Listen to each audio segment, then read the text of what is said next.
Now, we might say that a lot of the things we're seeing today, increasing disease, mutations, stupidity, simplicity, is a byproduct of earlier paternalistic practices. That is, when you force women to accept all males and to reproduce with them, you perpetuate within the gene pool mutations that are unfit, and these accumulate over time, and they accumulate, and in time they become symptoms of diseases.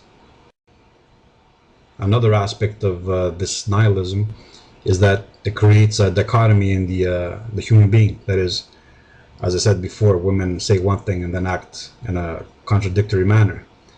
This is true of all. That is, we have a social face and we have our nature, our essence, which we sometimes hide and we repress. Sometimes we repress it so much that we begin to believe that the facade was the original. We forget about our true essence, our nature.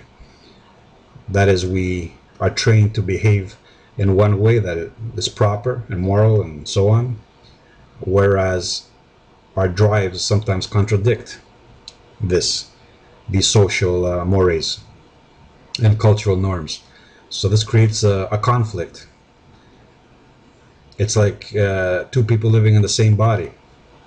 And this goes back to the film, right? The Fight Club, this schizophrenia that is characteristic of a modern man.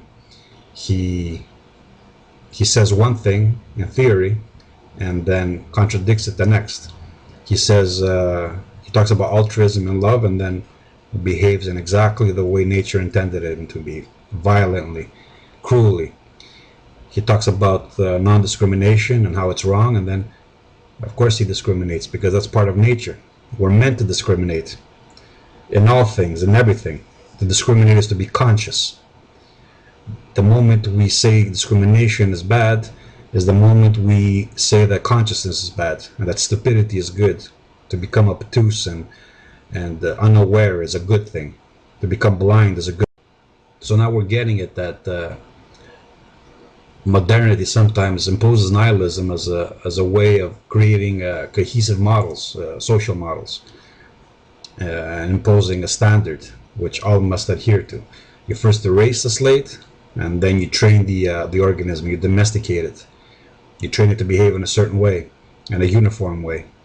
You teach it to share values, principles, behaviors, thoughts, so that even the concept of individuality becomes ridiculous. It becomes like a choice between Pepsi or Coke, or chicken or beef, and nothing more. So by erasing the tablet, it's like a preparation to be reprogrammed, we can relate it to brainwashing. You brainwash, you teach the child to be ashamed of certain thoughts, certain behaviors. You teach it like children are being taught today to think like girls, to behave like girls.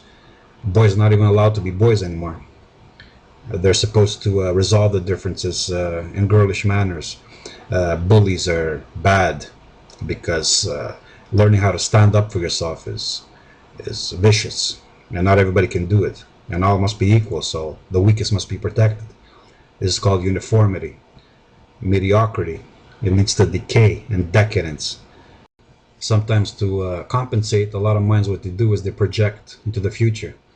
That is, since the world is not to their liking, they dismiss it as something that should be destroyed and then replaced with a utopia. And this utopia always exists in some future state. It always exists in the future, some ambiguous moment in time and space where everything will be corrected, everything will be made good. Paradise will be reached, the promised land, or nirvana, you can call it whatever you want. And this state is always up ahead.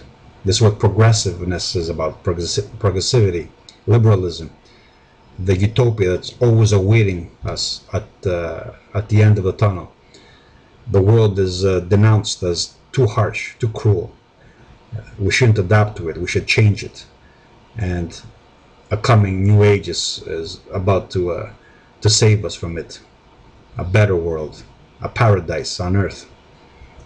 This is the bullshit. This is a way of directing and placating populations, keeping them working and comfortable and unaware and stupid. So just to wrap it up, we have two different types of nihilism. We have the positive, we have the masculine and the feminine. The masculine veering towards godliness, projected as an absolute thing, and we have the feminine projected as absolute emptiness, nothingness, the void. But we also have different methods of selling nihilism, the negative and the positive. Sometimes nihilism comes with a happy face, with a positive message, with an inspiring message, and yet its undercurrent is always hateful towards life. And this is soothing towards those who feel that they're wronged by life, that nature has been cruel to them, that nature is cruel in general, and that the world needs correcting, that the world is a problem that we should solve. And instead of trying to change ourselves in relation to the world, we try to change the world in relation to what we prefer, what our ideals are.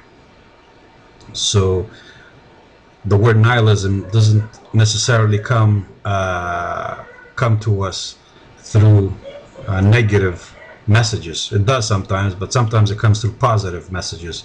And I gave the example of Christianity, but the other one is liberalism.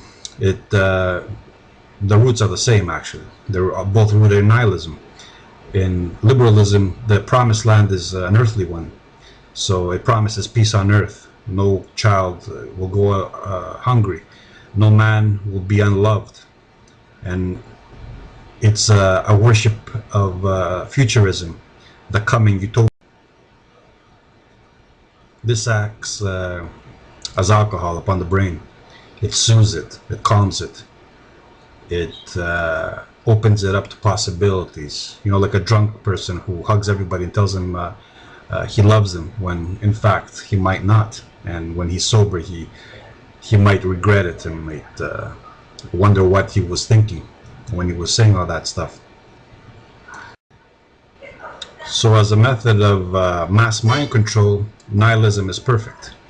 It soothes, it comforts, it hopes, it heals, it offers as an antidote to fear hope, dreams.